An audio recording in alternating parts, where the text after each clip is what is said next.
The Divided Self, Part 2, Shadows of Betrayal. Chapter 11, Aftermath of Discovery.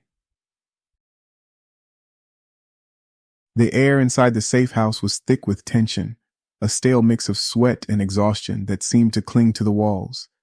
Michael Rowe sat at the edge of a threadbare couch, his elbows resting on his knees, as he stared at the encrypted files glowing faintly on his laptop screen. Gabriel paced the room behind him, his footsteps echoing softly in the confined space. The twin brothers were the same in so many ways, yet at this moment, their differences felt insurmountable. "You keep looking at those files like they'll suddenly tell you something new," Gabriel said, his voice tinged with frustration. Michael didn't look up. "They might, if I can crack the next layer of encryption." Gabriel stopped pacing and leaned against the wall, his arms crossed. "And if you can't? We can't stay holed up here forever. Carmichael's already one step ahead of us. We need to move." "Move where?" Michael shot back, his tone sharper than intended. He ran a hand through his disheveled hair, the weight of the past days pressing heavily on him.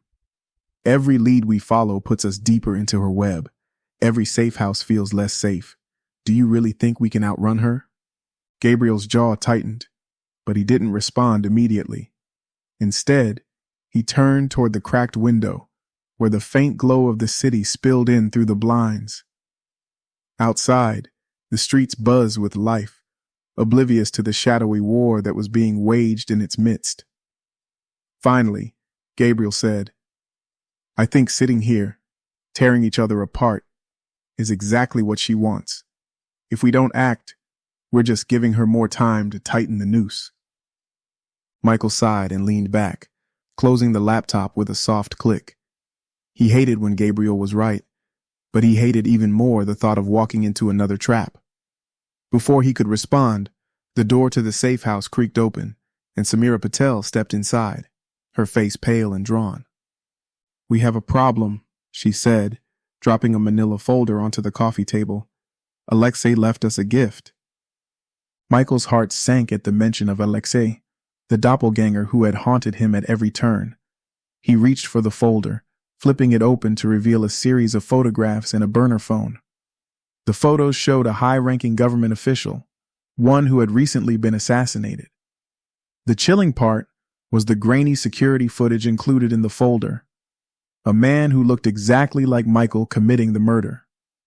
"They're framing you again," Samira said, her voice steady but laced with urgency. "And this time, it's worse. The media is already running with the story. There are warrants out for your arrest." Michael's pulse quickened as he scanned the documents. "When did this happen?" "Last night," Samira replied. "The footage is already circulating online. If we don't get ahead of this, they'll have every agency in the country hunting you down." Gabriel stepped forward, his frustration replaced by concern. "What do we do?" Samira pulled the burner phone from the folder and handed it to Michael. "Alexei left a message. Coordinates. I don't know if it's a lead or a trap, but it's all we've got right now." Michael turned the phone over in his hands, his mind racing. Alexei's motives were always a mystery, but he had a knack for knowing things no one else could. If the coordinates led to something useful, it could be their only chance to turn the tide. But if it was a trap...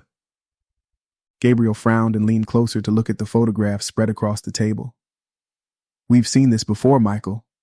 How do we even know he's not leading us into another dead end? Last time he nearly got us killed." Michael set the burner phone down with a deliberate motion, pinching the bridge of his nose. "I don't trust him either. But do we have a better lead? We've been running on fumes for days. If we don't take risks, we'll just keep spiraling into the same cycle." Samira stepped forward, her gaze unwavering. "It's not just about us anymore. The assassination, this changes everything. Nemesis is escalating. If they can frame you on this scale, imagine what's next. This isn't just about clearing your name. It's about stopping them before they solidify their power." Her words hung heavy in the room. Gabriel rubbed the back of his neck, glancing at the flickering light bulb that seemed to mirror the unease threading through their team. Finally, He sighed. All right, let's say we go. What's the plan once we're there? Alexei doesn't exactly hand us solutions on a silver platter. He doesn't need to, Michael said, picking up the phone again.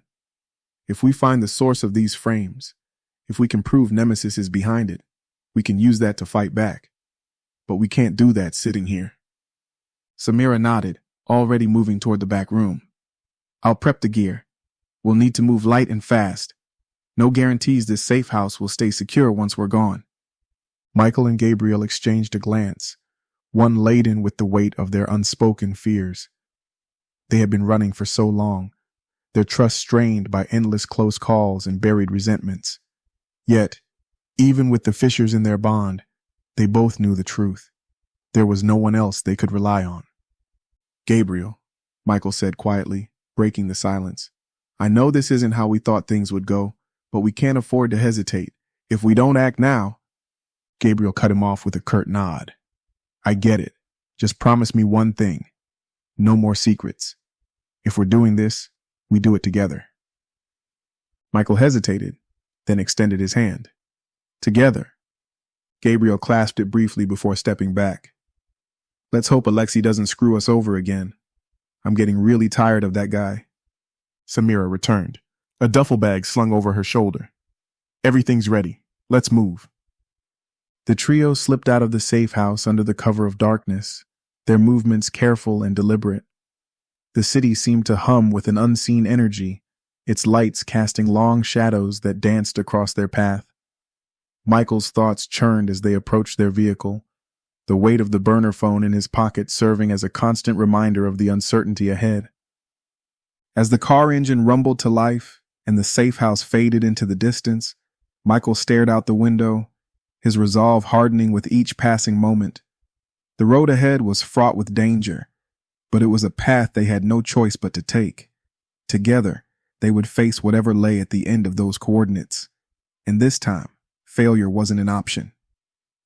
Let's finish this, Michael said, his voice firm. Gabriel and Samira nodded in silent agreement as the car sped toward the unknown.